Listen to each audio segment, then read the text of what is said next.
Your first serious fault which you fail your test is your maneuver.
Just because it's not. That's fine, no problem at all. You can adjust your car in your exam, no problem at all.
It's okay, Liliana. Just stop the car, please, for me. Make your tires straight.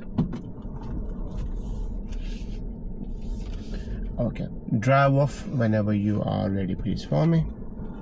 Your first serious fault which you fail your test is your maneuver. Because on the maneuver, first time you didn't able to do it. Now you asked me to do it again, which you did. Second time you were coming so nicely. In fact, at one occasion, your car was nicely parallel. At that time, all you needed, Liliana, just to make your tires straight. That's all you needed. You just saw it was like this. Can you see it's parallel now? And all you needed at that time, stop your car, well done, make your tire straight. But you didn't make your tire straight, your car was facing there. You were keep reversing, and what happened? Your car went like this and you went on the curb. At that time, I have to intervene to stop doing this because you're just taking too much risk over there. But yes, if you would have stopped your car and make your tires straightened, you only would have get mine and you would have passed easily. Okay, now that would have failed your test. Okay,